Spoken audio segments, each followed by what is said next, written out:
¿sí? Compartir. Vale, ven la pantalla, ¿no? Sí. Vale, perfecto. Vale, pues lo que les decía, vamos a hablar de lo que son los fundamentos de la ventilación mecánica.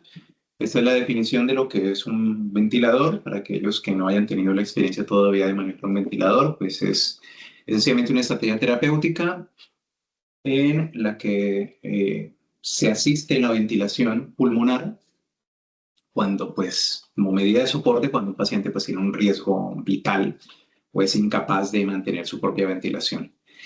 El respirador artificial o el ventilador mecánico, como se muestra en este gráfico, que es muy básico, pues sencillamente consta de una consola donde vamos a tener una mezcla de aire y de oxígeno.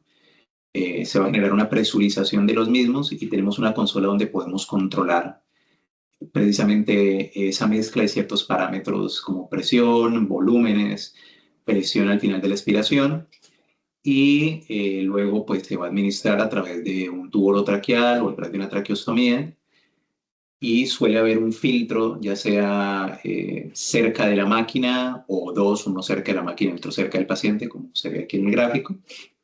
Y más o menos esa es la estructura básica. No es una máquina especialmente compleja. De hecho, quienes sufrieron la pandemia se dieron cuenta que se ventilaron pacientes casi que con un ambú y un émbolo. La ventaja que tiene pues un ventilador convencional es que sí que tenemos una consola para ir o una pantalla para ir controlando los parámetros. ¿Vale?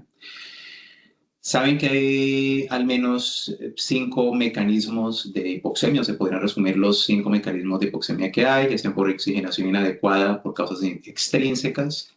Por ejemplo, si tenemos una FiO2 disminuida, una hipoventilación secundaria a patología neuromuscular, puede ser por enfermedad muscular, por ejemplo, por aumento de la resistencia de la vía aérea, por alteraciones de la ventilación-perfusión, por alteraciones de la difusión, por shunt venoarterial, cuando hay shunts de derecha a izquierda, de origen cardíaco. Esto lo verán especialmente en pacientes, en el caso nuestro en particular, pacientes con hipertensión pulmonar grave, que terminan haciendo incluso a veces Eisenmenger, por transporte inadecuado de oxígeno a los tejidos, por ejemplo, por anemia o hemoglobina normal, insuficiencia circulatoria generalizada, por edema tisular o específicamente por uso inadecuado del oxígeno por parte de los tejidos. De eso, por ejemplo, algo que es poco frecuente, afortunadamente, es la intoxicación de enzimas de oxidación celular, como el cianuro. Este en particular lo que veremos serán PaO2 extremadamente altas, pero la mitocondria es incapaz de poder, o sea, la célula es incapaz de utilizar a nivel mitocondrial el oxígeno. Vale. Entonces, verán en la medida que vayamos hablando que la ventilación es un proceso que es activo, es un proceso donde tendremos una fase activa y una fase que es sencillamente de recuperación de recuperación pulmonar o de recuperación que tienen que ver con... Bueno, la señora del 5. Yo no estoy igual. Espera, pregúntale, está aquí precisamente. Vale. Entonces, a lo que iba. Hay que entender la ventilación como un proceso dinámico donde habrá una fase activa y habrá una fase sencillamente que se puede denominar pasiva. Y a partir de ello entender que hay una serie de patologías que van a alterar el flujo de presiones el cambio en las presiones y el flujo, ¿vale? Entonces, especialmente luego lo veremos, pero pueden haber aumentos de la resistencia de la vía aérea o pueden haber problemas de disminución de la compliance estática. Lo general es para que lo entiendan con facilidad. Por ejemplo, el pulmón de una o de un asmático suele ser un pulmón que es antes hipercompleante, ¿vale? Es un pulmón que se puede distender de manera importante, pero que va a tener un problema, en el caso del enfisematoso, de la estancia, de recuperar su forma original. Entonces, si lo miramos así, lo que podemos tener, si lo tratamos de abordar a partir del aumento de la presión, podemos tener un aumento de la resistencia de la vía aérea en el paciente que está intubado, que puede ser producida pues, por obstrucciones del tubo, secreciones en la vía aérea, broncoespasmo. Y podemos tener problemas de disminución de la compliance. En este caso dice compliance estática porque es la que podemos medir por el ventilador, y luego veremos en la siguiente sesión cómo hacemos las diferentes maniobras y que puede ser generado por cualquiera de esas patologías que están aquí. Eso solamente es para que tengan en cuenta lo importante que es la disponibilidad o el delivery de oxígeno, porque como se da cuenta en la fórmula, va a derivar del gasto cardíaco por la concentración arterial de oxígeno. El gasto cardíaco, ya saben que depende de lo que es la frecuencia cardíaca y volumen minuto, por tanto, en parte bombea el corazón para poder oxigenar las células, y eso hay que tenerlo claro. Y la concentración arterial de oxígeno, como ven en la fórmula de abajo, también es fundamental entender que lo que más nos va a dar en esta fórmula un valor importante realmente es la saturación y la hemoglobina. ¿De acuerdo? Que eso se va a multiplicar por 1,34, mientras que si ven, la presión arterial de oxígeno apenas se multiplica por 0,0031. ¿De acuerdo? Entonces, si yo quiero hacer una correcta entrega de oxígeno a las células, es fundamental ir vigilando un gasto cardíaco y dentro de la concentración arterial de oxígeno, sobre todo la hemoglobina y la saturación de oxígeno. Eso solamente para que recuerden lo que es la desviación de la curva de disociación de la hemoglobina, porque eso es fundamental a la hora de entender la entrega de oxígeno a nivel de los tejidos, ¿vale? Si ven o si se dan cuenta, por ejemplo, el hecho de que un paciente esté alcalótico no nos conviene tampoco porque, pues, sencillamente la entrega o la liberación por parte del grupo M del oxígeno, pues, va a ser más complicado porque sencillamente va a haber una hiperafinidad y no va a liberarlo. Y ven todas las situaciones en las cuales se produce una desviación a la izquierda o a la derecha. Esto es sencillamente para que tengan en cuenta lo que es denominado la cascada de oxígeno, desde que tenemos el oxígeno a nivel atmosférico, cómo va pasando y vamos perdiendo milímetros de mercurio a partir de toda la distribución a través de la vía aérea, y cómo finalmente a la mitocondria apenas van a llegar 5 milímetros de mercurio. Pero eso es con la misma intención, entiendan que la respiración, el objetivo final es que sea una respiración celular. Y esta fórmula, que es la fórmula de ecuación de movimiento y que la verán en todos los libros de ventilación, en la gran mayoría de libros de ventilación, verán que globalmente se puede resumir el proceso ventilatorio como una parte que es un elemento resistivo y un elemento elástico, ¿vale? El elemento resistivo es la presión transvía aérea, que prácticamente corresponde al flujo por la resistencia, y tenemos un elemento elástico, que es la presión transtorácica, que tiene que ver con el volumen y la distensibilidad, no solamente del pulmón, sino de la caja torácica en sí, ¿vale? En la fórmula de lo que es la ecuación de movimiento, y lo que intenta hacer eso es explicar cómo se da el proceso de ventilación. Las indicaciones, en alguna otra sesión ya las hemos mencionado, pues en el paciente que tiene una apnea persistente, es decir, con una parada respiratoria inminente, la exacerbación aguda de una enfermedad pulmonar, por ejemplo, un EPOC que no ha respondido inicialmente a tratamiento convencional y ventilación no invasiva, la enfermedad neuromuscular acompañada de acidosis respiratoria, la insuficiencia respiratoria aguda con hipoxemia que no responde, el shock cardiogénico y obviamente pues la depresión del nivel de conciencia, pacientes que tengamos con Glasgow menores de 9, pues habría que intubarlos, o a la hora de tratar de proteger vía aérea en pacientes, por ejemplo, que tienen hemorragia de vías digestivas altas, en trabajo respiratorio excesivo, o en caso de pacientes que ya hemos visto que por la patología que sea están con asincronía tóraco-abdominal y ya vemos que están fatigándose y que terminarán intubados, pues todas estas son indicaciones de ventilación mecánica. Hay menos parámetros fisiológicos que orientan la indicación de ventilación mecánica, pues porque yo puedo ir haciendo gasometrías, puedo ir mirando la mecánica del paciente, pero globalmente hay que quedarse con que un paciente que persiste acidótico, a pesar del manejo inicial, por ejemplo, ven ahí dice indicación de ventilación mecánica KH menor de 730, eso no es para todos los pacientes, no hay que ser tan puristas, eso solamente para que nos demos cuenta que en ese momento deberíamos de considerar al menos poner ventilación no invasiva. Si persistiera a pesar de la ventilación no invasiva la acidosis respiratoria, pues deberíamos de considerar intubar, ¿vale? Pero esos son solamente parámetros, digamos, lo que son valores normales, y del otro lado, en qué casos deberíamos de considerar la indicación de ventilación mecánica. Modos ventilatorios, hay todos esos que ven aquí. Hay modos convencionales, modos alternativos y modos especiales. Cada UCI suele elegir un poco los modos que prefieren. Según la patología, hay más evidencia a favor o en contra de alguno de esos modos ventilatorios. Y luego el otro problema es que las siglas de los modos ventilatorios cambian entre marca y marca de equipo. Eso también es un problema. Si se dan cuenta, por ejemplo, la ventilación controlada o asistida controlada la pueden ver como CMV, AC, y dependiendo de la máquina, pues esto puede variar un poco.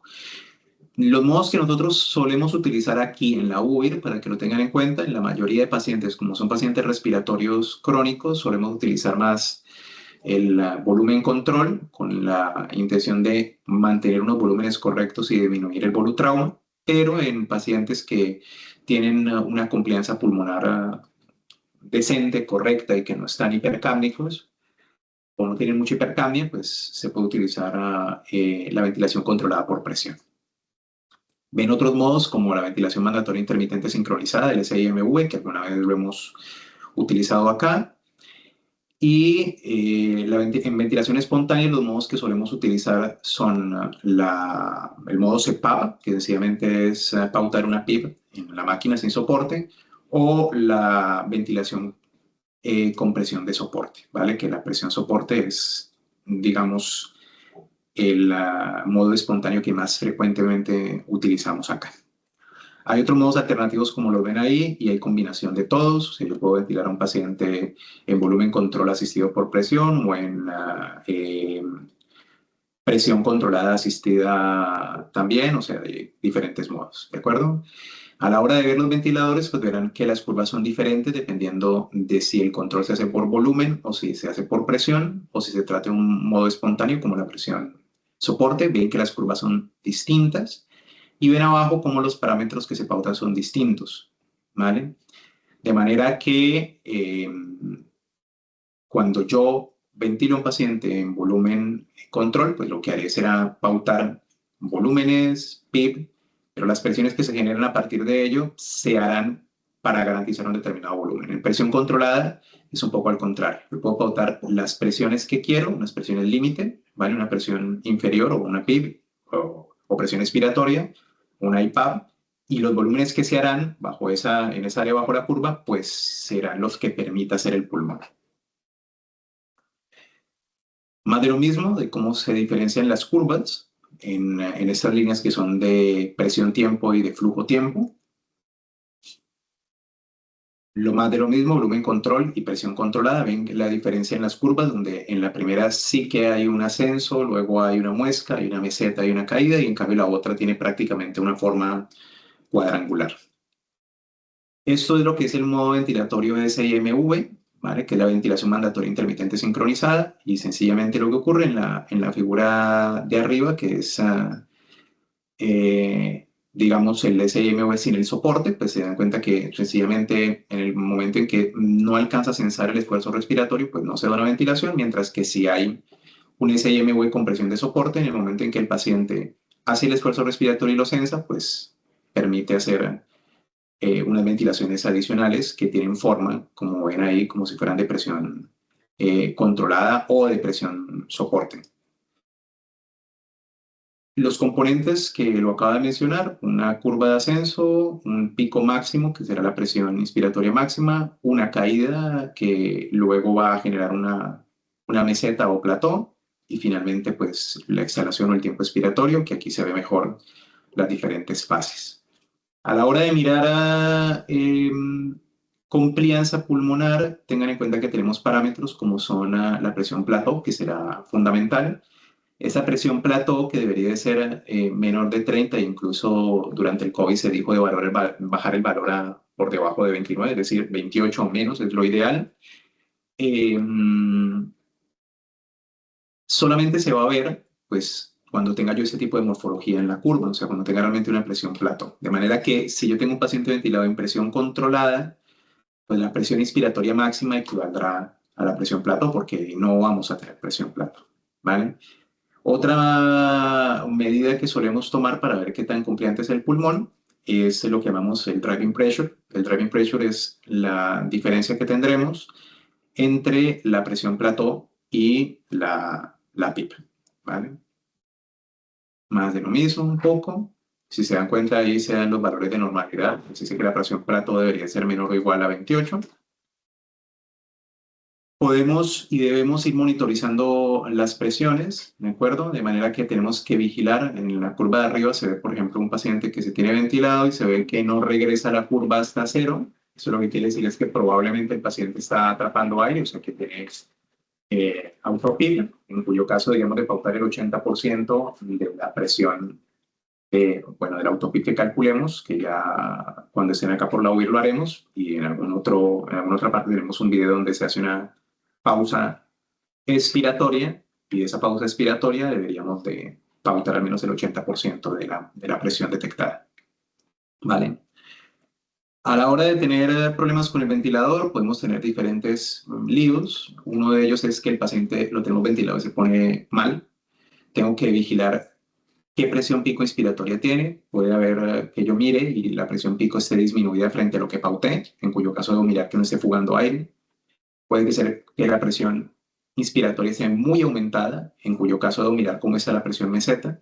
Si veo que la presión meseta está sin cambios, quiere decir que hay un decalaje de la presión plató y la presión inspiratoria, por tanto debe haber un incremento de la resistencia, que puede ser por broncoespasmos, secreciones, obstrucción de la vía aérea. Puede pasar que yo vea la presión meseta y la presión meseta también está aumentada, en cuyo caso eso me está sugiriendo que hay reducción de la distensibilidad y debo considerar pues, edema pulmonar, un neumotórax, atelectásidos, que haya sobredistensión abdominal o problema de autopilot. La pseudoanalgesia del paciente ventilado, ya cuando hablamos de intubación orotraqueal, lo mencionamos en algún momento, usamos pues, medicamentos hipnosedantes como midazolam y propofol, analgésicos tipo morfina y fentanilo. Acá en esta casa se prefiere usar el fentanilo por una cuestión de costo más que el remifentanilo. Y de relajantes musculares lo que solemos utilizar es el cisaltracurio. Esto ya lo mencioné al principio, pues más para que vean cuáles son las partes del ventilador y puse un modelo que corresponde a los ventiladores que solemos usar nosotros aquí en la URI, que son Macker. En ese caso verán que es el Servo U y el Servo I corresponden más o menos a este modelo y ya está. Aquí importante dentro de esta carpeta de UI Resist es que verán más información y tienen acá libros de ventilación mecánica, ¿vale? Es un tema enfarragoso, hacerlo teórico es complicado, pero es importante al menos tener unas bases de lo que es la ventilación antes de aprender in situ, pues, qué es lo que se está haciendo, como para entender un poco la fisiopatología o el por qué hacemos una cosa o hacemos otra. Preguntas o dudas que tengan, que me imagino que tendrán muchas, aquellos que no hayan trabajado por ahora con ventiladores, y si no, pues cuando ya empiecen a trabajar con ventiladores, también podemos ir solucionando lo que vaya saliendo. A este momento, ¿alguien quiere preguntar algo? No, Jason, yo te quería preguntar si tú crees que en las sesiones VRS sí se puede hacer, por ejemplo, algún día como, como casos clínicos con algún simulador, algo así, sí, para saber cómo programar el ventilador y más o menos qué. Sí, lo que No sé si acabas se de puede. decir sería lo suyo. eh, Se puede hacer, sí, sí, sí, o sea, se pueden cargar a los programas de simulación, que serían programas, lo suyo sería poderlo hacer directamente en el ventilador. Claro. El problema es que para poder hacerlo en el ventilador sí que necesitaríamos, déjame yo hablo con Jorge Moisés, porque sí que tenemos la opción de simular, eh, pero con los ventiladores y el software de la Universidad de Barcelona. Eh, yo hablo con Jorge a ver si Nicolás nos da permiso, porque el que maneja acá los muñecos con las máquinas y con los simuladores de Nicolás. Pero es una buena idea, alguna vez lo hemos hablado con Jorge, que lo suyo sería eso, que probaran al menos con casos clínicos simulados en muñeco qué hacer en determinado momento. Lo tomo en cuenta, Osmar, y lo hablo con Jorge. Vale, vale, ¿Alguien gracias. más? ¿No? ¿Todo bien? Bueno, chicos, pues nada, hasta la próxima semana. Nos vemos. Vale, gracias, buenos días.